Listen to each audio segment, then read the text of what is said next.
Sigue escuchando Divoxradio.com. Bien, ¿cómo están? Bueno, vamos a conversar, como les decía en el editorial, vamos a conversar hoy con Ana María Borrero. Bienvenida, Ana María. Hola Ángel, muchas gracias. Bueno, Ana María, eres directora del Centro de Innovación Docente de la UDD. Bienvenida y cuéntanos un poquito, para partir, de qué trata el Centro de Innovación Docente que te toca dirigir. Mira, el Centro de Innovación nace ya varios años, nace desde el 2007 y siempre parten como centros que se dedican a que los profesores universitarios aprendan a enseñar. Esto nace inicialmente con ese objetivo. Antes se pensaba el profesor universitario simplemente iba y explicaba y el que entendía bien, el que no, no, el que no, y esa era un poco la dinámica. Hace muchos años ya que empezó a darse una vuelta en esto y empezaron a aparecer estos centros donde dicen, no, en realidad el profesor también tiene que preocuparse porque los alumnos aprendan y de ahí empezamos entonces a desarrollar cursos, talleres, diferentes formas de motivar a los profesores en este proceso. Y desde ese año en adelante estos centros han ido evolucionando y donde ya no es solo necesario que los profesores aprendan lo básico de metodologías de enseñanza y que se centren en el alumno, sino también que empiecen a tener una mirada hacia la innovación en la docencia. Y esa mirada hacia la innovación no solamente significa innovaciones disruptivas, sino también tiene que ver con estar mirando lo que está funcionando o no en su docencia y tener la capacidad de crear nuevas estrategias para lograr lo que se quiere en la sala de clases. Entonces, el centro que dirijo actualmente se dedica a ayudar a los profesores en este punto, a cómo reflexionar sobre su docencia, a cómo generar estrategias para mejorar lo que está haciendo y en un contexto tan complejo en el que vivimos hoy, donde el perfil de los estudiantes también ha ido cambiando mucho, donde tenemos que motivarlos cada vez más y donde la tecnología ha ido apareciendo también como un elemento ahí transversal, tanto de contenido en la sala de clases como también como una herramienta para para aportar al aprendizaje. Ana María, siempre también partimos este programa comentando un poco historia del invitado. Ya que nos contaste de qué trata el centro que te toca dirigir, cuéntanos un poquito de ti y cómo llegas a este centro. Bueno, yo soy psicóloga de formación de base, pero siempre con mucho interés por la educación. De ahí me fui formando, tengo un magíster en psicología educacional, siempre tratando de meterme en el área de cómo aprenden las personas. Y mi trayectoria me ha ido llevando a todo lo que es formación de formadores. ¿Cómo formo yo a alguien que va a formar a otro? Ya sean profesores de colegio, tutores, profesores de universidad, etcétera. Y dentro de eso, por cosas de la vida, la tecnología también se ha ido atravesando y la tecnología y la gestión de proyectos. Entonces, también me he ido formando en este tema con un MBA y un máster en transformación digital, donde me ha dado herramientas para no solamente trabajar en el área del aprendizaje, sino también cómo ayudo a que proyectos de este tipo sean sostenibles, de que proyectos de este tipo puedan implementarse a gran escala, etc. Entonces, esa ha sido más o menos mi trayectoria personal y profesional en la educación y la tecnología. Y cuéntanos un poquito, Ana María, el interés por esta mezcla de innovación y tecnología y educación a su vez. ¿Cómo se va dando, cómo se va gestando, cómo te vas dando cuenta que los últimos años, sobre todo, la tecnología empieza a impactar de manera radical en la educación? Sí, o sea, me pasó que la tecnología es algo que siempre ha estado en el día a día de las personas, o sea, y no quiero hablar solamente de ahora, de los últimos años, donde efectivamente ha habido una evolución mucho más rápida, pero la tecnología es parte del día a día, pero en la educación es algo que ha estado siempre mucho más lejano. Entonces cuesta mucho mezclar el día a día con lo que pasa en las salas de clase, de colegios, de universidades, hablo de la educación en general. En general, la educación es un área que es difícil de mover, o sea, siempre se muestran como las salas de clase no han cambiado en cientos de años, entonces es un área que es muy, muy difícil de movilizar. Entonces, de ahí empieza a partir como mi desafío de cómo hacemos para ir aportando un poco a que este espacio vaya teniendo cambios y se vaya permeando con lo que pasa en el día a día de las personas. Entonces de ahí empieza esa inquietud y después me empezó a dar cuenta cada vez más de la necesidad de formar a estos formadores y sensibilizarlos, porque al final ellos son el canal que tenemos para llegar al espacio de la sala de clase. Sin ellos no podemos entrar ahí. Entonces, ¿cómo trabajar con ellos? ¿Cómo, como te digo, desde primero sensibilizarlos con la necesidad? Porque no sacamos nada con decirles esto tiene que ser así, o desde el colegio cambiar el currículum, o en las universidades cambiar un programa de asignatura, porque todo tiene que ver también con un convencimiento de esta persona que está ahí frente a los alumnos. Em, ¿Cómo ayudarlos también a ver la forma? No para todos es de la misma forma. Algunos es alguna tecnología en particular, entonces también cómo ver cada uno puede darle ese sello personal y no tenemos que todos multiplicarnos y hacer lo mismo, pero sí llevar esa realidad a la sala de clases. Bueno, en el segundo bloque vamos a entrar en profundidad en la temática que dice relaciona a cómo se mezcla la tecnología con la educación e impacta en tu experiencia. Pero preguntarte previo, casos internacionales que sorprenden, llaman la atención y son referentes muchas veces para nuestro país. Casos de Finlandia, el caso de Corea del Sur, casos de Taiwán, donde el aprendizaje de matemáticas, por ejemplo, es sumamente poderoso, son sumamente buenos en esas materias. em, y hemos visto cómo han llegado algunas metodologías a Chile para poder mejorar el aprendizaje de matemáticas, que parece ser un dolor. ¿Cómo ves que esos países y qué visión tienes de cómo esos países han hecho mejoras sustanciales en materias duras, por ejemplo, como matemáticas u otras, pero en específico matemáticas, lo cual después impacta aguas arriba en que cuando esos niños son adultos y trabajan o emprenden, desarrollan obviamente proyectos de complejidad ingenieril superior? ¿Cómo ves esos casos internacionales? Mira, bueno, ahí tenemos que partir de política, hablando ya de políticas educativas más macro, y yo creo que ahí volvemos al tema del profesor, porque aquí ni siquiera la tecnología, muchos de estos métodos que trabajan ellos tienen que ver con trabajo en una pizarra, trabajo en una pizarra antigua que no tiene mucho que ver con tecnología, pero sí tiene que ver con políticas educativas y cómo los profesores son tomados en cuenta como alguien tan relevante como efectivamente un médico con una formación que primero es una excelente formación, segundo es muy valorada, no solo económicamente, sino socialmente, y esto hace que tengamos una mejor herramienta para entrar a la sala de clases y trabajar. Yo creo que en ese sentido creo que partimos de una base que estamos desigual desde ahí, que tenemos que tener un profesor que esté suficientemente capacitado, motivado y respaldado para que llegue a la sala de clases y logre esos resultados.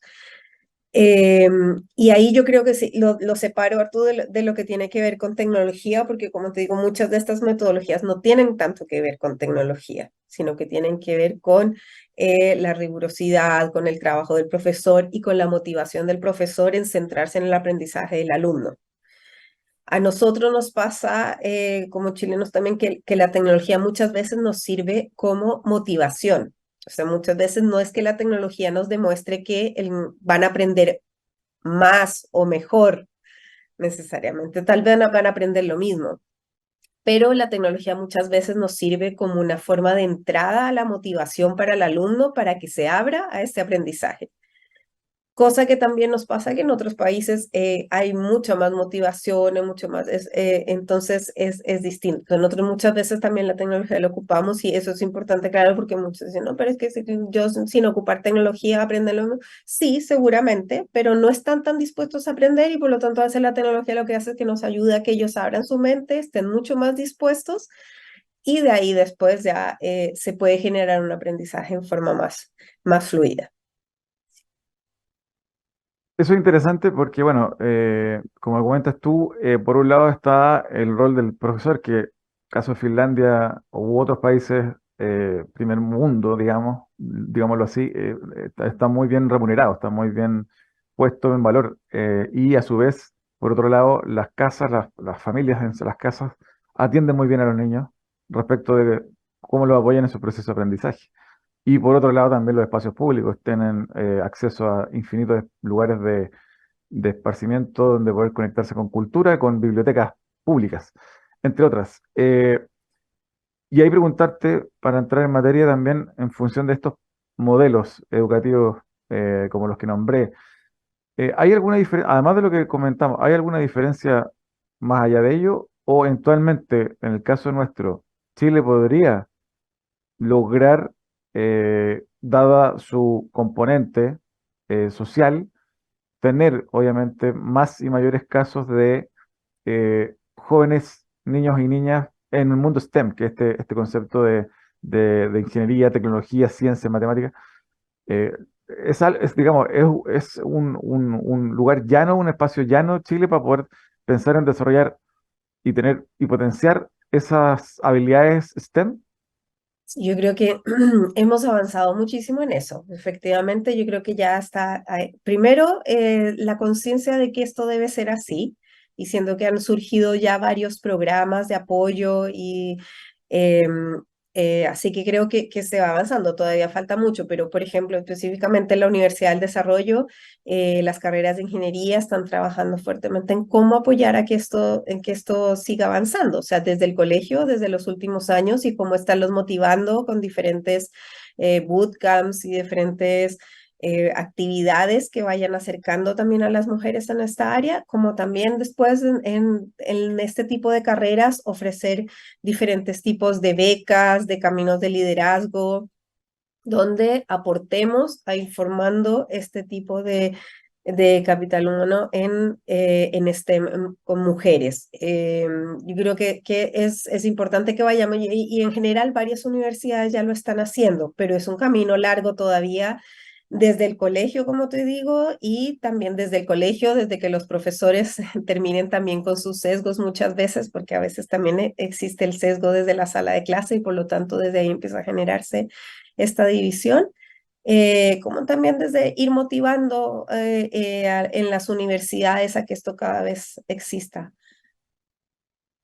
Ana María, y ahí no te puedo dejar de preguntar por este tema en cuanto a tu experiencia también en niños más pequeños, pensando en que como comúnmente uno ve la literatura, el desarrollo está o se da entre los 0 y los 5 6 años, 7 años, el potencial, digamos. Después, obviamente, el ser humano va evolucionando por razones naturales, pero el potencial, según la literatura científica, se desarrolla. En nosotros, en ese bloque, yo tengo una hija pequeña de 6, porque no hay muchos servicios o programas para niños tan pequeños, entre 3 o 4 y 6 7 años, en STEM. Hay algunos cursos por ahí muy, pero poquitos en torno a robótica, eh, otros relativos a arte, pero poco en STEM en general. Y ahí preguntarte en tu opinión respecto a esto, dado que en la literatura también que uno tiene a la mano, ve mucho el concepto de pensamiento computacional como una herramienta sumamente poderosa, al igual que el pensamiento espacial, que es el propio de los diseñadores y los arquitectos. Entonces se suele estimular para que los padres puedan trabajar con sus niños de pequeños esos ámbitos, con juegos, etcétera. Cuéntanos tú, para quienes nos ven y tienen hijos pequeños como yo y quieren potenciar esa capacidad, ¿cómo hacerlo en casa? Yo creo que lo más importante es potenciar el interés por aprender, yo creo que más que en particular las habilidades STEM, porque yo creo que esto se va a ir desarrollando en la medida que uno les potencie la motivación por aprender y no les limites áreas de interés. Eso es importante. O sea, que a veces uno como que trata de enfocarlos hacia un lado, no ponerle límites en sus áreas de interés, generarles ganas por aprender cosas nuevas, ganas por manipular, por experimentar, y eso va a permitir que después en el colegio sea una tierra súper fértil para el desarrollo de todas estas habilidades. Yo creo que eso es lo que es una base súper importante, la de estas ganas de explorar, de saber por qué, de saber dónde. Y eso es como la base de la formación científica, ¿cierto? De estarse preguntando por qué, de dónde, qué pasa si hago esto y no hago esto. Y eso es algo que podemos fomentar todos en la casa sin ningún tipo de formación especial, sin ningún tipo de herramienta o material didáctico en particular. La generación de preguntas, la generación de pruebas, y como te digo, de motivación, que aprender también es un juego, que aprender es divertido, eh, y con eso estaremos, como te digo, dejando un terreno fértil después para todo este tipo de aprendizajes. Oye, y lo último, antes de irnos a la pausa, Ana María, preguntarte, bueno, lo clásico, el uso de la tecnología en niños pequeños, tablet, teléfonos, computadores, ¿cuánto se recomienda, cuánto no? Uno ve los casos de emprendedores tecnológicos, bueno, mundialmente conocidos que le prohíben el uso de tecnología a sus hijos. ¿Cómo lo ves? Bueno, esto ha ido cambiando en el tiempo. Obviamente se prohíbe, después salen investigaciones en que en realidad desarrollan habilidades que son necesarias para los niños, y ahora de vuelta ha venido una gran cantidad de investigaciones que muestran que no, que el acceso a tecnología debería limitarse en tiempos súper cortos y limitados. Incluso los colegios he visto que están de nuevo partiendo después de que habían abierto los celulares, de nuevo a quitar los celulares y todo manejo de tecnología. Entonces, es un tema que es bien polémico y que, como te digo, dependiendo de las investigaciones que van saliendo, va cambiando. Yo creo que efectivamente el exceso de acceso a esta tecnología es malo, como cualquier exceso, pero también creo que sí les desarrolla habilidades que son las habilidades de ahora.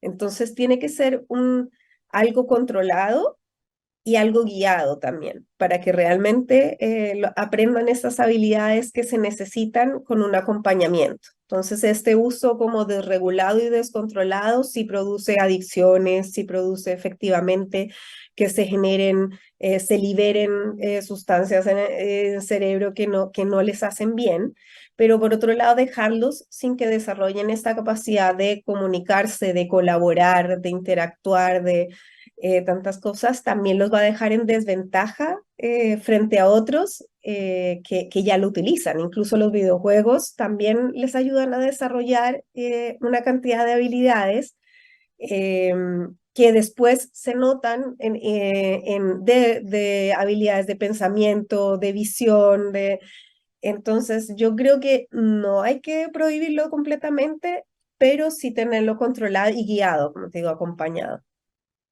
Ana María, te quiero invitar a una breve pausa para seguir conversando al regreso sobre tecnología, sobre educación y cómo también herramientas como el ChatGPT están potenciando, al parecer, la capacidad humana en cierto ámbito. Así que vamos a una breve pausa y estamos para regresar a conversar con Ana María Borrero del Centro de Innovación Docente de la Universidad del Desarrollo.